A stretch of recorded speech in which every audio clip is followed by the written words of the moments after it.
Madam ఈ బ్యాంకులు కానీ ఎన్బిఎఫ్సిలు కానీ మేడం అనుమతి లేకుండా ఆఫీస్ స్పేస్ కానీ లేకపోతే ఇంటికి కానీ వచ్చి ప్రెజర్ చేయొచ్చా? Usually RBI guide lines follow అవ్వాలి. ఆర్బీఐ గైడ్ లైన్స్ ప్రకారం ఏంటి అని అంటే హెరాస్మెంట్ చేయకూడదు. ఓకే, వాళ్ళ దగ్గరికి వెళ్ళేటప్పుడు ముందే ఇన్ఫార్మ్ చేయాలి. ఓకే, 7 AM నుంచి మళ్ళీ 7 PM లోపే విజిట్ చేయడానికి అండ్ వాళ్ళ ఆఫీసెస్ విజిట్ చేయడానికి లేదు. ఓకే, కానీ చాలా సందర్భాల్లో ఏమవుతుంది అని అంటే వీళ్ళు లోన్స్ ఎక్వైర్ చేసేటప్పుడు తీసుకునేటప్పుడు బ్యాంక్ అడ్రస్, ఇంటి అడ్రస్, ఊర్లో అడ్రస్ అన్నీ ఇచ్చేస్తారు.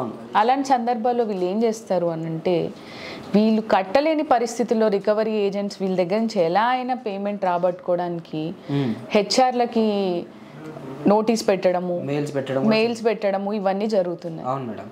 Already he's in financial crunches, డబ్బు కట్టలేక ఉన్నాడు. ఇంకా హెచ్ఆర్కి మెయిల్ పెట్టి ఒకవేళ నీ వల్ల ఉద్యోగం ఊడిపోతే ఇంకెక్కడి నుంచి రీపే చేస్తాడు? ఇట్లాంటివన్నీ ప్రాక్టీసెస్ ఫెయిర్ ప్రాక్టీసెస్ కాదు. ఆర్బీఐ కూడా ఎంకరేజ్ చేయదు.